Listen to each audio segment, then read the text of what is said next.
Amém. Quantos pastores do interior nós temos aqui? Estão no interior? Levante a mão. Uau. Me sinto em casa. Me sinto em casa. Você sabia que o profeta disse que é do interior que fluirão os rios? Amém? É com a gente, é conosco. A minha cidade é uma cidade pequena. Uma cidade de uma tradição católica muito forte. Me identifico muito com você e aonde você está. É a cidade do padre Fábio de Mello. Mas a família dele está frequentando a igreja, tá? São líderes de célula, ministram no louvor. Então Deus está fazendo uma obra linda ali. Como o interior, ele nos dá muitos desafios. E um deles é a zona rural. Boa parte do meu povo está na zona rural. Então, quando veio a pandemia, eu fiquei meio que em crise, porque eu conversava com os pastores amigos, e eles me diziam, olha, Deus está fazendo isso, e a gente está trabalhando no online e tal. Eu também fui para o online. Só que na zona rural não funciona. Porque o pessoal falava comigo, pastor, se eu assisto o culto pela internet, eu fico sem crédito para ligar durante a semana. Então, eu me sinto em casa, porque nós temos os mesmos desafios. Hoje eu estou aqui com vocês, amanhã, 5 horas da manhã, eu já estou enchendo carrinho de silo, tratando de vaca, tirando leite. Estou na lida, irmão. Eu sei o que é a lida do interior. E é tão bom estar ali. É tão bom. Gratificante. Apesar das lutas, e essas lutas são boas, porque elas nos fortalecem e fortalecem a nossa fé. Quando eu assumi a igreja tinha 18 anos de idade e tinha 18 membros. E Deus começou a nos dar um crescimento ali. Só que foi muita perseguição, porque você crescer num lugar onde está tudo dominado, digamos assim, pelo sistema e pelo catolicismo, é um desafio muito grande. Eu confesso para vocês que eu perdi as contas de quantas vezes eu fui parar em delegacia de polícia e fórum. Intimação uma atrás da outra, perturbação da ordem pública, perturbação do sossego, som, eles arrumavam de tudo. Houve um dia que eu disse, Deus, eu não aguento mais. Meus filhos estão crescendo, a cidade é pequena e eu estou passando vergonha. Naquele dia, Deus virou a chave. A esposa do juiz foi para a igreja. O promotor passou pelo encontro com Deus. O comandante da PM virou líder de célula. E o delegado, pastor da nossa igreja. Amém? Glória a Deus. Então, estar no interior é uma bênção. Porque são coisas que acontecem lá. É lá. Abra sua Bíblia em 1 Reis, capítulo de número 19. 1 Reis, capítulo de número 19, versículo 19, a seguir. Partiu, pois, Elias dali e achou a Eliseu, o filho de Safate, que andava lavrando com 12 juntas de bois adiante dele, e ele estava com a 12ª. Elias passou por ele e lançou a sua capa sobre ele. Então deixou ele os bois e correu após Elias e disse, deixa-me beijar a meu pai e a minha mãe, e então te seguirei. E ele lhe disse, vai e volta, porque te tenho eu feito? Voltou, pois, de trás dele, e tomou uma junta de bois, e os matou, e com os aparelhos dos bois, cozeu as carnes, e as deu ao povo, e comeram. Então se levantou, e seguiu a Elias, e os servia. 2 Reis, capítulo de número 2, sucedeu, pois, que havendo o Senhor de elevar a Elias num redemoinho ao céu, Elias partiu com Eliseu de Gilgal, e disse Elias a Eliseu, fica-te aqui, porque o Senhor me enviou a Betel. Porém Eliseu disse, vive o Senhor, vive a tua alma, que não te deixarei. E assim foram para Betel. Os filhos dos profetas que estavam em Betel saíram a Eliseu e lhe disseram, sabes que o Senhor hoje tomará o teu Senhor por cima da tua cabeça? E ele disse também, eu sei, mas calai-vos. Elias lhe disse: Eliseu, fica-te aqui, porque o Senhor me enviou a Jericó. Porém ele disse: vive o Senhor, vive a tua alma, que não te deixarei. E assim vieram a Jericó. Então os filhos dos profetas que estavam em Jericó se chegaram a Eliseu e lhe disseram: sabes que o Senhor hoje tomará o teu senhor por cima da tua cabeça? E ele disse também: eu sei, calai-vos. E Elias disse: fica-te aqui, porque o Senhor me enviou ao Jordão. Mas ele disse: vive o Senhor, vive a tua alma, que te não deixarei.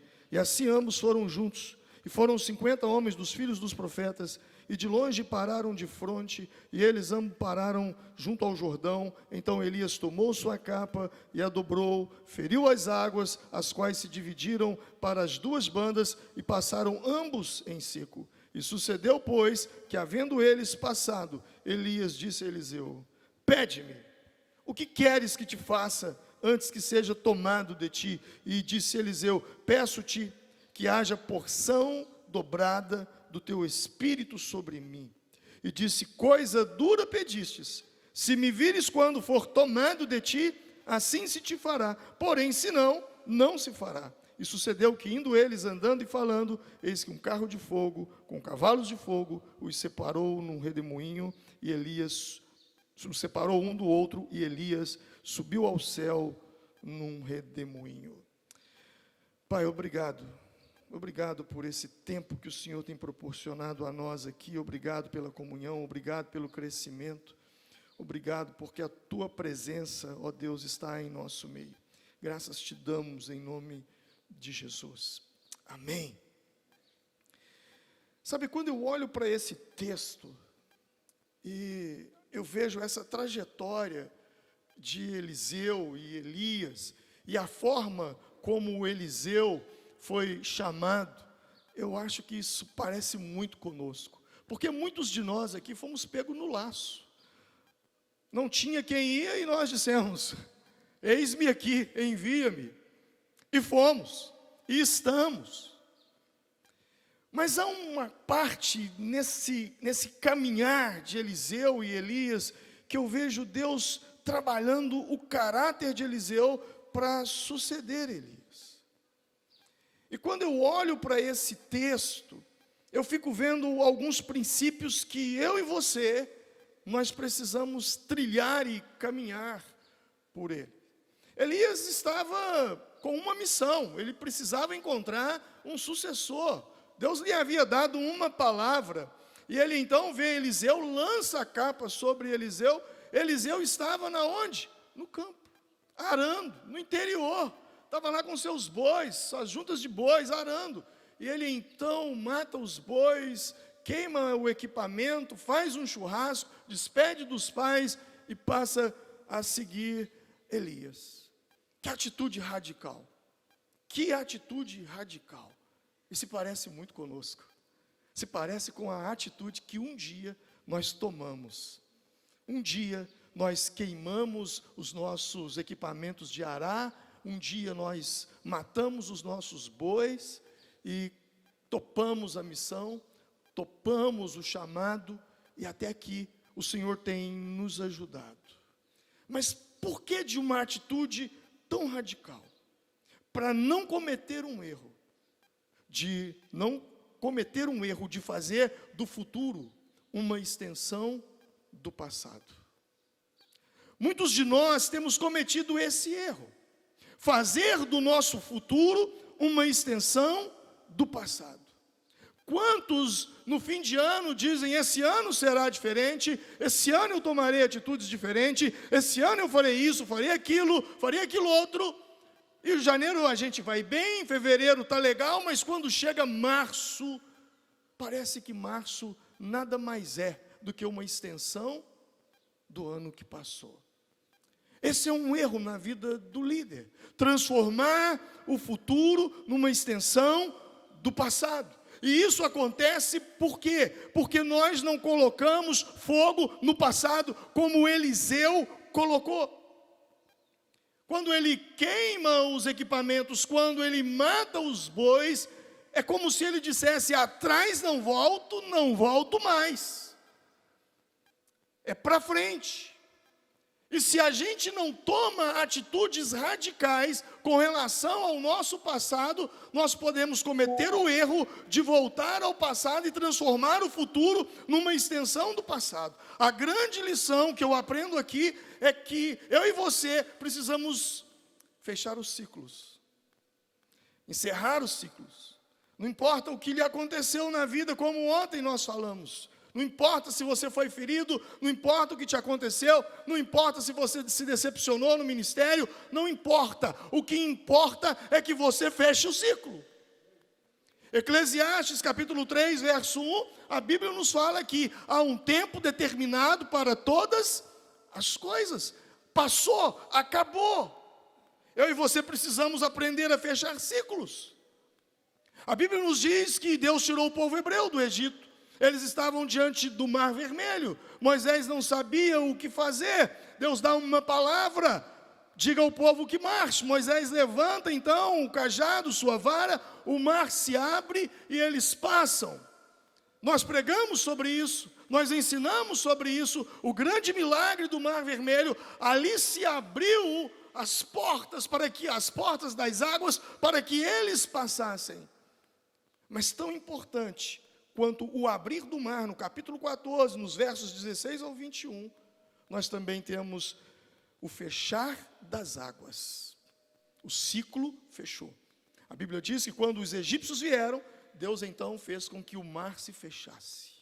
Abrir ciclo é importante, mas fechar ciclo também é importante. Saber entrar é importante, mas saber sair é tão importante quanto saber entrar. Porque se nós não soubermos sair, a nossa vida, nós nos tornaremos colecionadores de entradas e saídas mal sucedidas. Fecha o ciclo. Eliseu fechou o ciclo. Não tem mais espaço do passado. Tão importante quanto abrir o mar é fechar o mar. O ciclo precisa fechar. Elias não dá detalhes, Elias não mostra um plano, Elias apenas lança a capa e Eliseu diz, deixa eu ir à casa de meus pais, despedir. Elias lhe diz, vai e volta, você sabe o que eu te fiz, mas não dá detalhes. Sabe, não espere detalhes com relação ao seu futuro.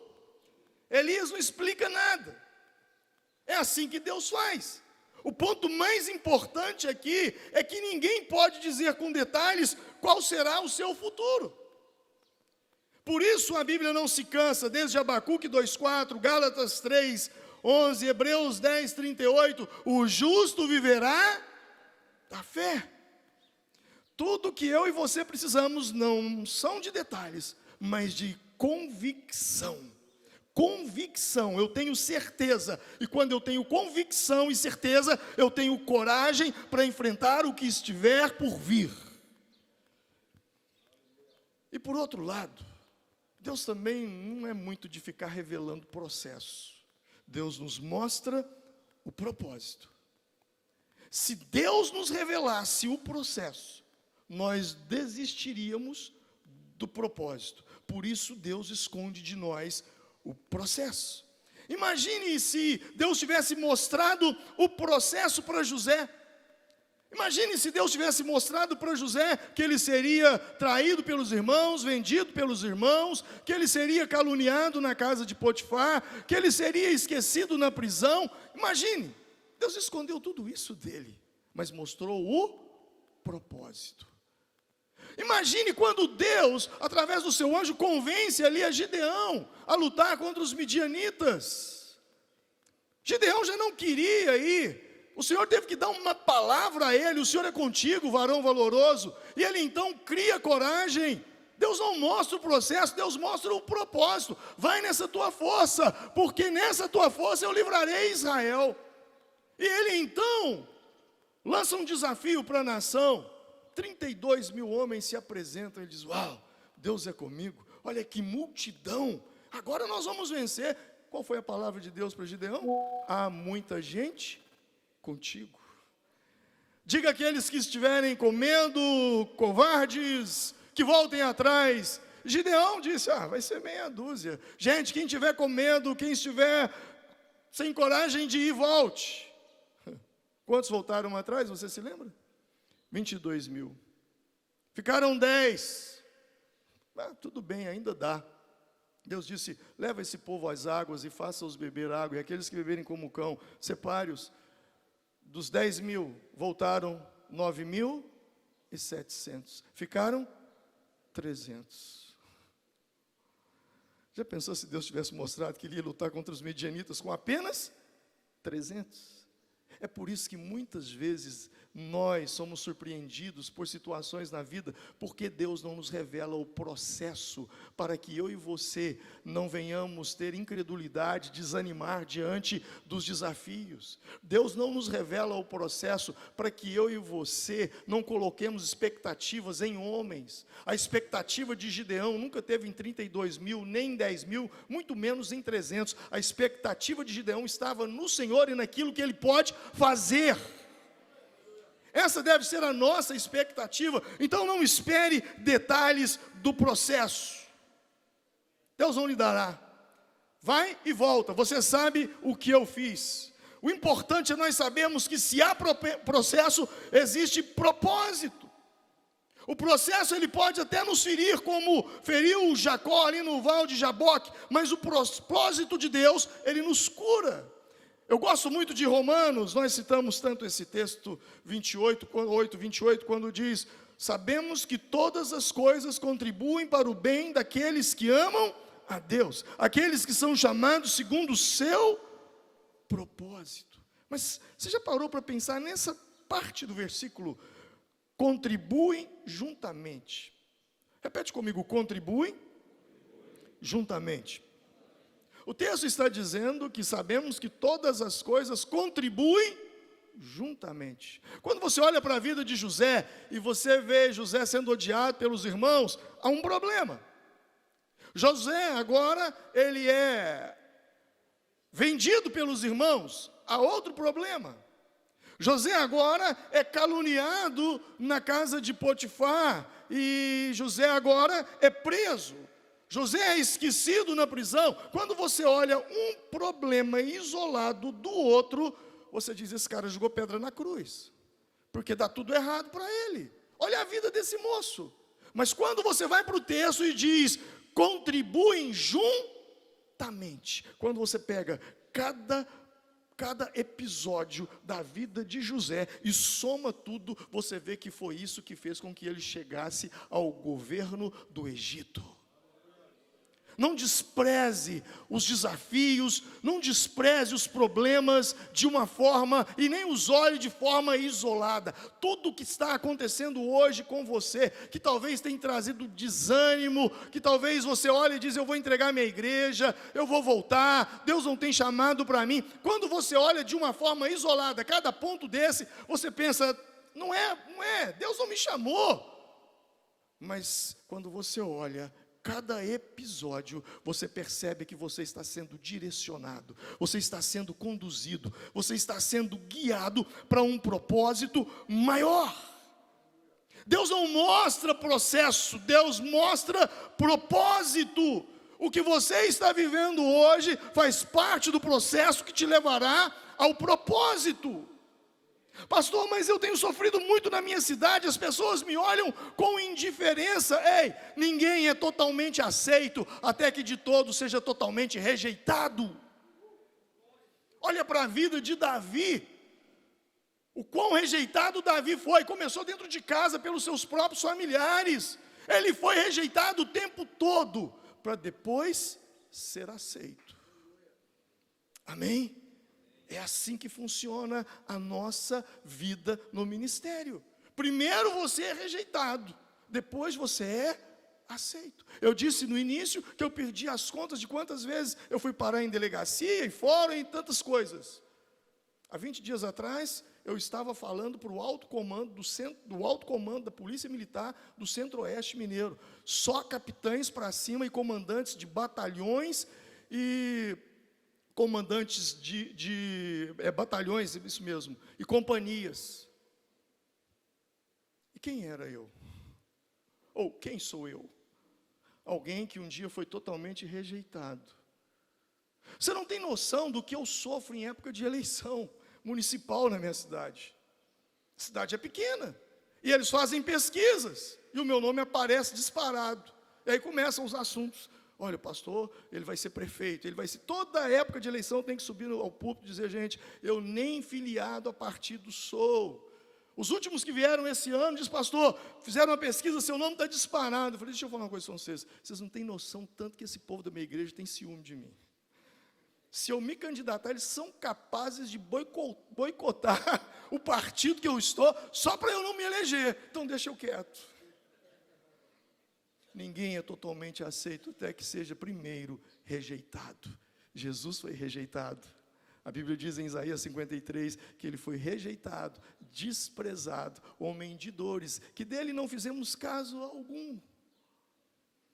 Você está sendo rejeitado na sua cidade?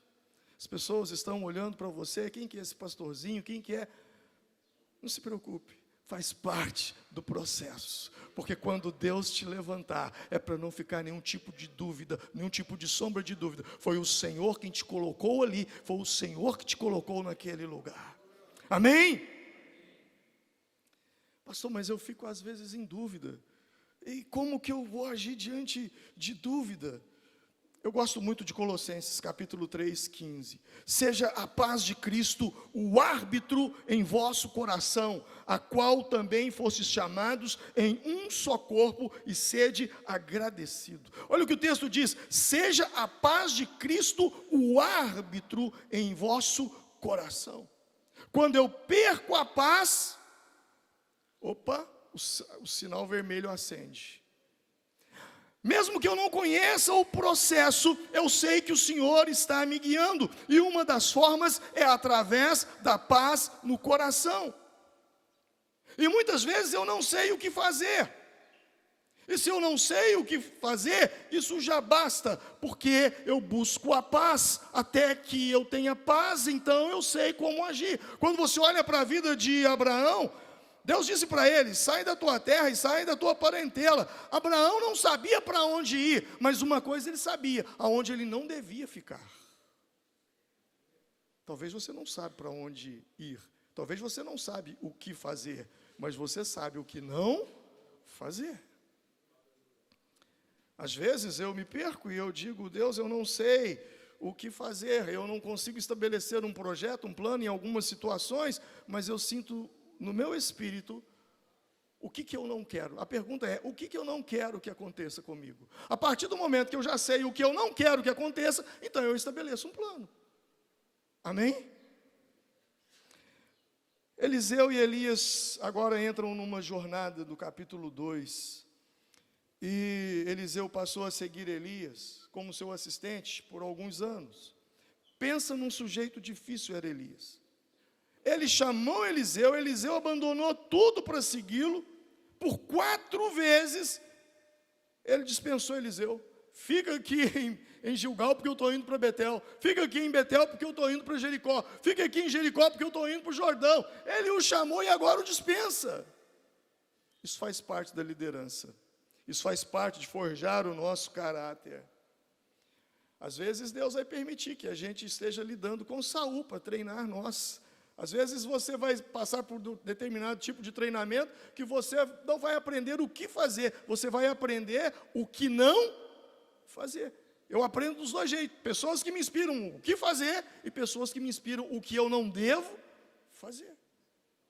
E isso que é importante. Mas o que me chama a atenção é que a cada parada ao longo do caminho, tanto de Gilgal, Betel, Jericó, Jordão, ao longo do caminho, Eliseu não é o único profeta que tem a oportunidade de continuar viajando com Elias.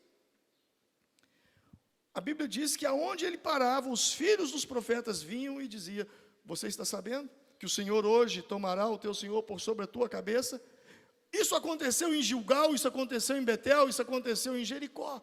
O tempo todo, homens de Deus vieram dizer, ei, você está sabendo que Elias será arrebatado? Ei, você está sabendo que o Senhor levará o teu Senhor hoje? Sabe o que isso me ensina? E ensina muito. é que conhecimento sem atitude não resolve. Todos eles tiveram conhecimento do que Deus ia fazer, mas nenhum deles seguiram Elias como Eliseu. Não basta ter conhecimento se você não tem atitude. Não basta você participar de uma conferência dessa, de ter um tempo precioso desse, de receber tanto aqui, se você chegar lá na sua cidade, aonde você está, não colocar em prática o que você ouviu e recebeu aqui. Não basta. Eles sabiam que Deus arrebataria Elias, eles sabiam de tudo, eles exortaram o tempo todo Eliseu, mas nenhum deles tiveram atitude. Isso me faz lembrar os magos, os reis magos. A Bíblia diz lá em Mateus que eles seguiam a estrela, porque a estrela os levaria ao Salvador. E eles estavam seguindo a estrela, mas num determinado momento eles se perderam. Então alguém disse, vamos para Jerusalém, porque lá em Jerusalém é a cidade do rei. Eles podem talvez nos dizer. E eles procuraram ali quem? Os doutores da lei. E ao procurar os doutores da lei, Mateus 2, verso 6, eles leem o texto para eles de Miqueias, e diz, e tu, Belém, terra de Judá, não és de modo algum a menor entre as principais de Judá, porque de ti sairá o guia que apacentará o meu povo Israel. Os doutores da lei disseram para eles, ei, é Belém, é lá que nascerá o Salvador, é de lá que virá o Messias. Os magos disseram, obrigado, e foram para Belém. E os doutores da lei, foram? Foram? Não, não basta ter conhecimento se você não tem atitude. Não basta. Você precisa agir. Não basta conhecer. Não basta ter apenas o conhecimento sem ação. O mesmo que ocorreu com os doutores da lei, diante dos magos, também ocorreu com os profetas de Gilgal, de Betel, de Jericó e do Jordão. O Senhor levará o teu Senhor. Todos eles falaram, mas não tiveram atitude. Todos os outros profetas, eles optaram por ficar aonde eles estavam, ao invés de seguirem, porque eles queriam ficar de uma forma confortável. E eles ficaram confortáveis, parados. Quem ficou em Betel, quem ficou em Gilgal, quem ficou em Jericó. Uma coisa eu tenho aprendido. Esse ano eu completo 30 anos de pastor na mesma igreja. 30 anos. E ao longo desses 30 anos, eu aprendi que liderar é movimentar. Eu aprendi que pastorear é estar em movimento. Quando você olha para o Salmo 23, e você conhece o Salmo, o pastor do Salmo 23, ele está o tempo todo se movimentando.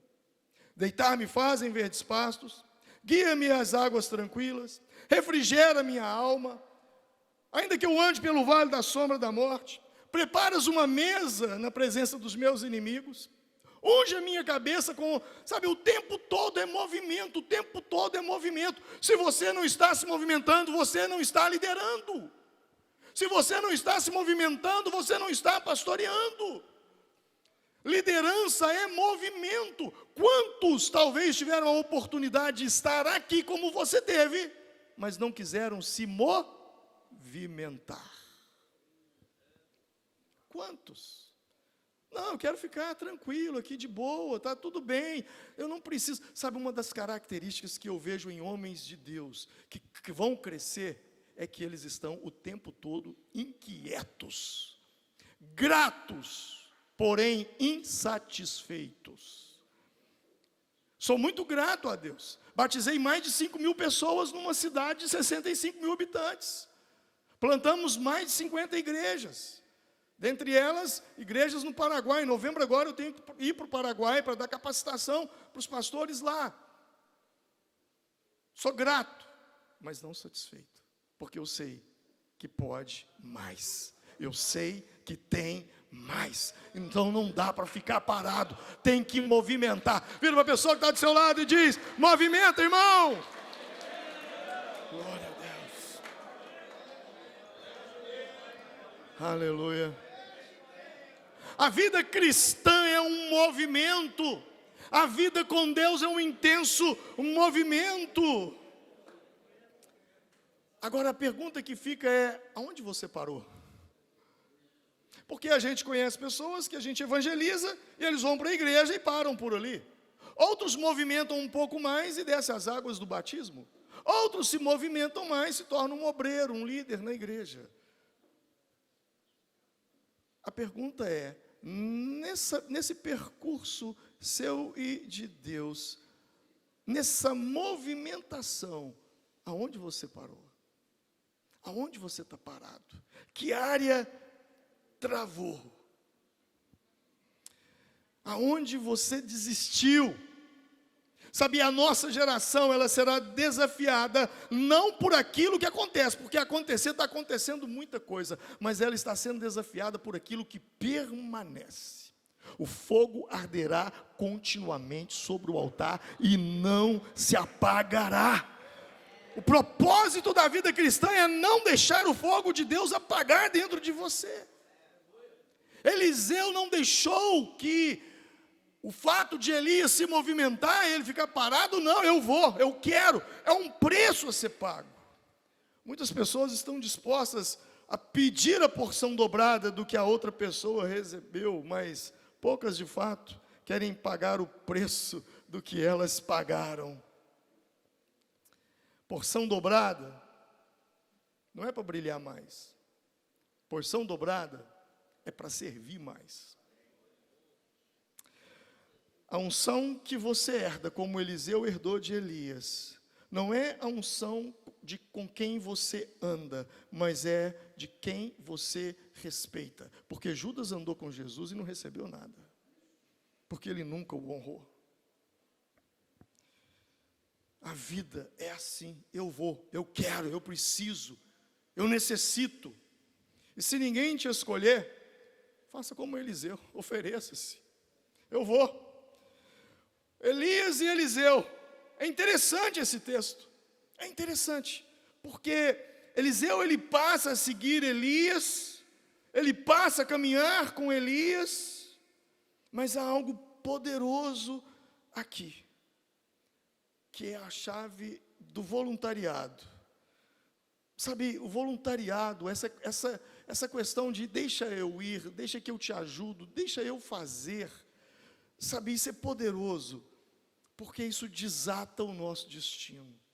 Eu tenho certeza que todos que estão aqui, porque um dia disseram, eis-me aqui, eu vou, ninguém quer ir? Eu vou, deixa comigo, eu estou junto.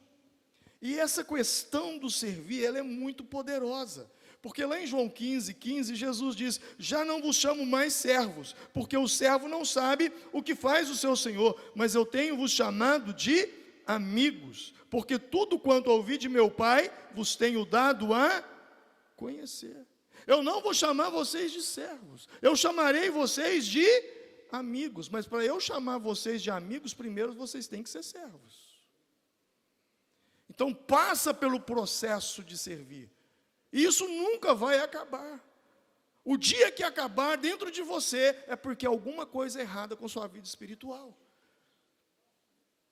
Na verdade, o único título que a gente vai levar para a eternidade não é de pastor, não é de bispo, não é de apóstolo, não é de diácono, não é de presbítero, mas é de servo.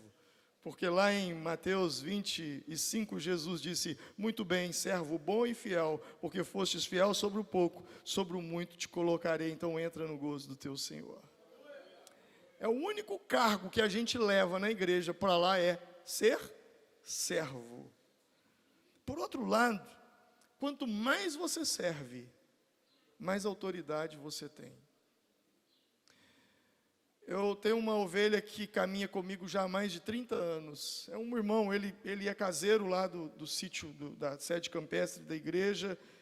Ele é uma espécie de coringa. E quando as pessoas o conhecem, pessoas de fora que vêm a Formiga, são muitos pastores que passam por ali em retiros conosco, eu apresento esse irmão e digo, olha, se você quer alguma coisa a meu respeito, peça a ele, porque ele me manda. A autoridade está com ele. Porque ele é o tipo do irmão que há mais de 30 anos me serve. Jesus disse que aquele que quiser ser o maior, que seja o menor, que seja servo. Assim entre vós, pelo contrário, quem quiser tornar-se grande, que seja aquele que vos sirva. Preste atenção nisso. Pense numa pessoa que tenha muita autoridade sobre a sua vida, que você seria capaz de dar, talvez essa pessoa já até morreu, mas você seria capaz de fazer de tudo para ela estar hoje viva. Quem seria? Alguns pensariam, minha mãe. Minha mãe, ela tem autoridade sobre a minha vida. A minha avó, o meu pai. Nós pensaríamos em pessoas assim. E por quê?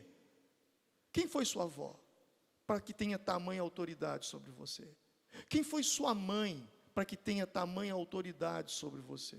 Quem foi seu pai para que tenha tamanha autoridade sobre você? Ninguém, que apenas te serviu. Quanto mais servo, mais autoridade você possui. Chegaram ao Jordão. Elias vira para Eliseu e faz uma pergunta: o que queres que eu te faça? Sabe, essa pergunta de Elias, ela me remete a Jesus com Bartimeu. Quando Jesus pergunta para Bartimeu, o que queres que eu te faça? Jesus pergunta isso para Bartimeu. Mas será que Jesus não sabia o que Bartimeu queria?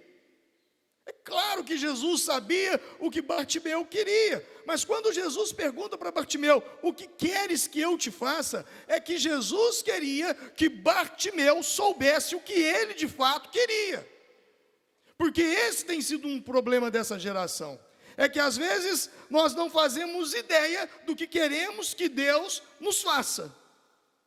Quando Deus pergunta para Adão, aonde estás? Não é que Deus não soubesse aonde Adão estava, mas era que Deus queria que Adão soubesse aonde ele, Adão, estava na vida. Por isso a pergunta, onde estás? Muitas vezes você culpa a Deus pela vida que você tem, mas você não sabe que vida você quer. Se você não sabe quem você quer se tornar, você se tornará em alguém que nunca quis ser. Em 98, eu disse para minha esposa, Deus não tem mais nada para fazer aqui nessa cidade conosco. Eu estava completamente em dúvida. E enquanto eu vivia em dúvida, será que Deus me quer aqui? Porque eu não vejo resultados. Será que Deus me quer nesse lugar? Porque eu não vejo as coisas acontecerem, explodirem.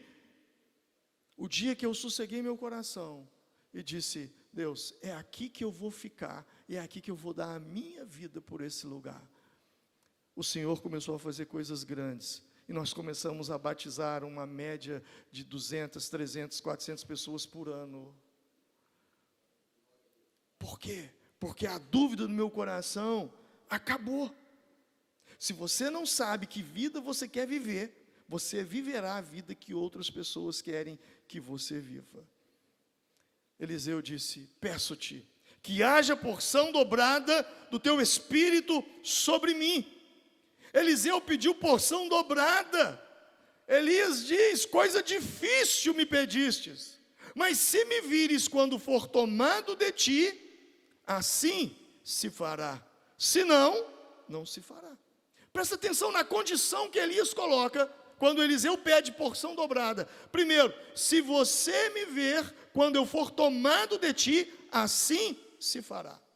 Senão, não se fará. Essa palavra me lembra duas coisas. Primeiro, Abraão, em Gênesis capítulo 15, quando ele se separa de Ló, e Deus diz para ele, toda essa terra que vês, hei de dar a ti e a tua descendência. Repete comigo, toda essa terra que vês, hei de dar a ti e a tua descendência. Deus está dizendo para Abraão, o que você vê, você ganha, o que você não vê, você não ganha. A pergunta que eu faço é, qual é a visão do seu coração com relação ao lugar que você está? O que você está vendo? Não olhe para as circunstâncias. Nós somos desafiados a não olhar para as circunstâncias o tempo todo. Isaías 11, quando fala de Jesus, fala do Espírito sobre Jesus, diz que Ele não julgará pelo ver dos seus olhos, nem pelo ouvir dos seus ouvidos. Nós andamos por fé, não por vista. As coisas mudam muito rápidas no reino de Deus. Em João capítulo 2, Maria chega para Jesus e diz, há um problema no casamento, o vinho acabou. Quem Jesus diz? Que tenho eu contigo. Alguns minutos depois, Jesus diz, coloquem talhas de água do lado de cá. As coisas no reino, elas mudam rapidamente. É porque tem uma teclinha lá chamada F5, que atualiza o tempo todo. Para a gente entender isso, a gente precisa estar ligado. Se me vires, assim se fará. Se não me vires, assim não se fará. A pergunta é, mas o que podia distrair Eliseu justamente naquele momento? O que? Estavam os dois, carros de fogo vindo dos céus, um mover, um pentecoste, fogo para todo lado, carruagem de fogo. Como que Eliseu iria se distrair naquele momento?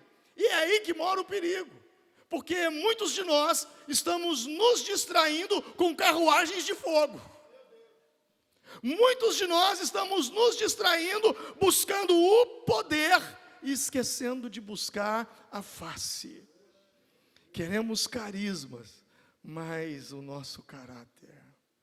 E é o que a gente vê muito por aí, hoje afora no Evangelho. Muito carisma, muito fogaréu, mas pouca vida com Deus, pouco testemunho de vida com Deus.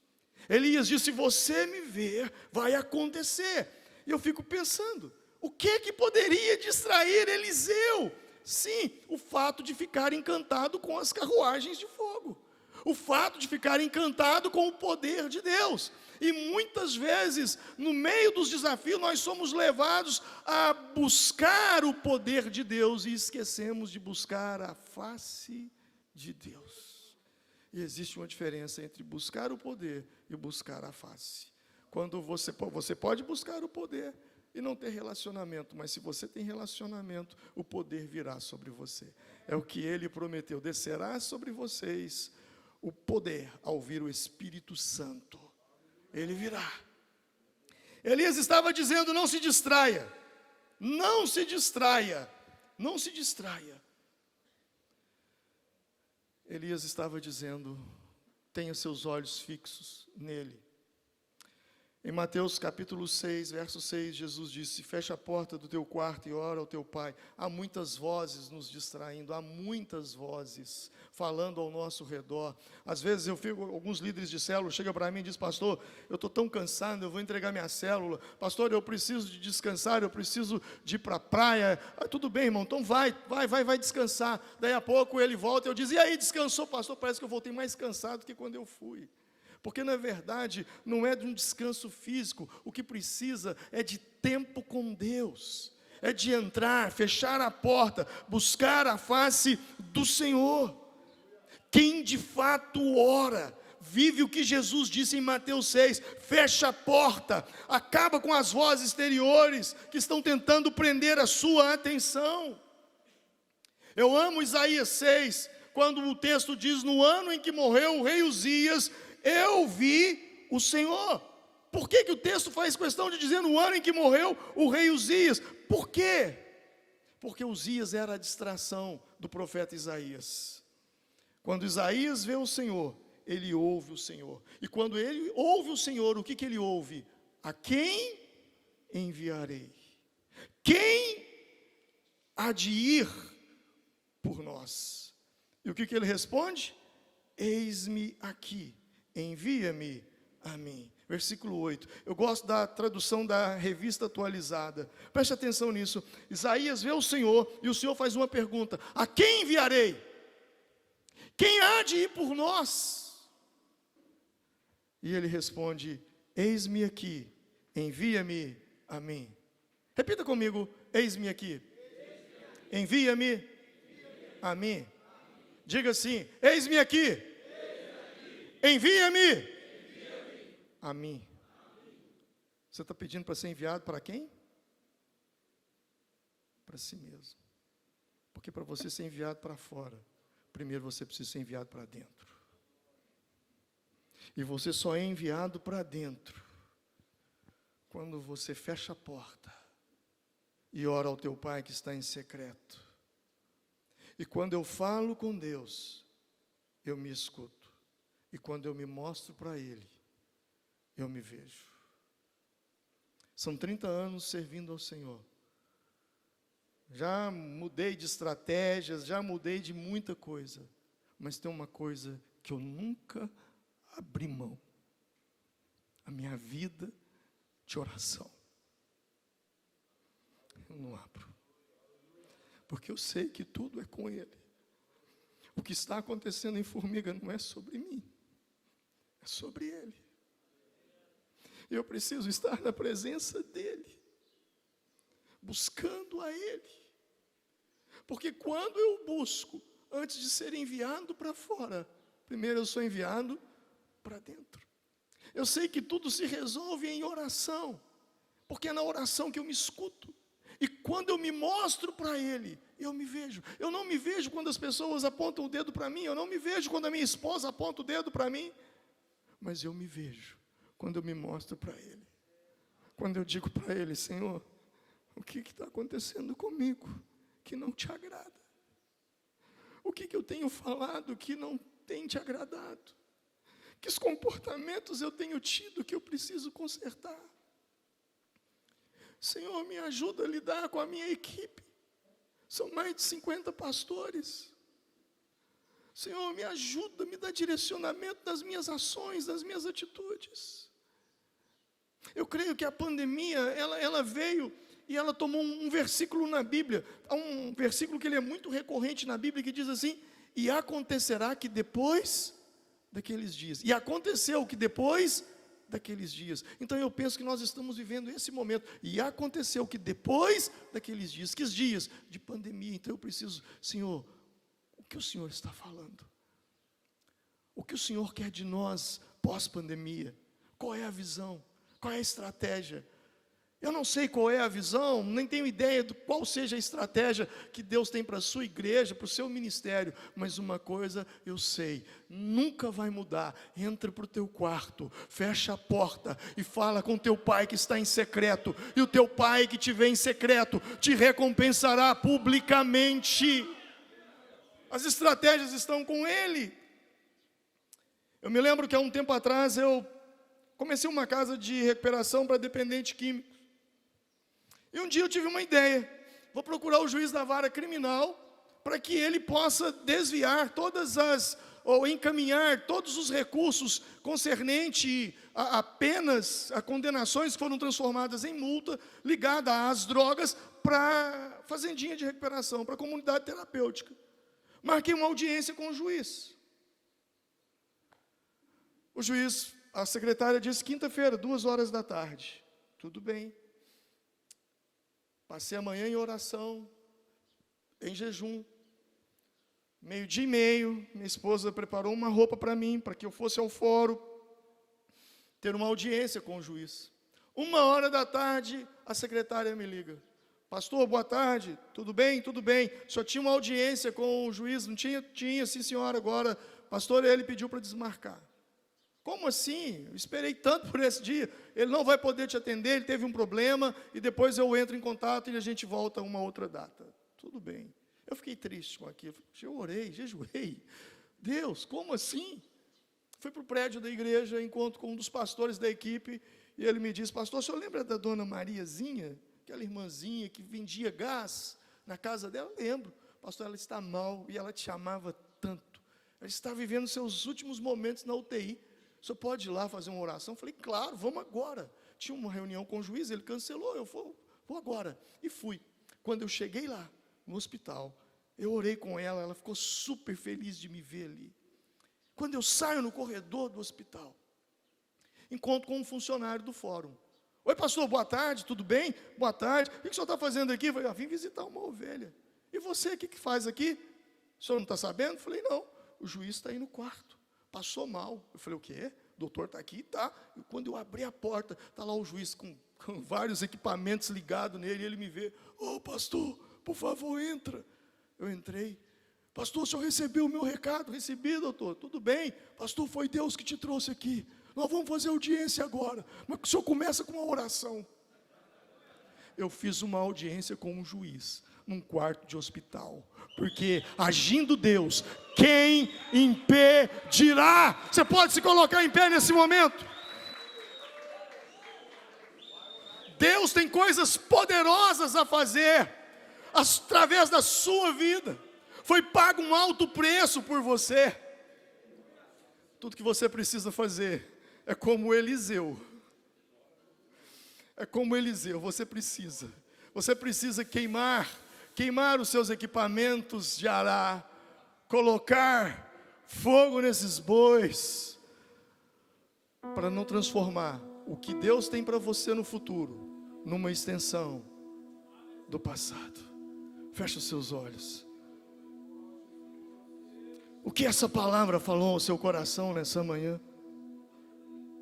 Qual foi o aprendizado da parte da palavra para você?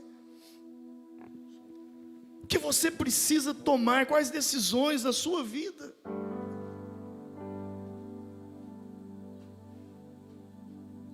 O Senhor nos chama para um tempo de largar tudo.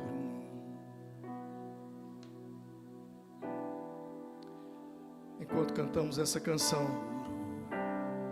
você vai orando aí onde você está.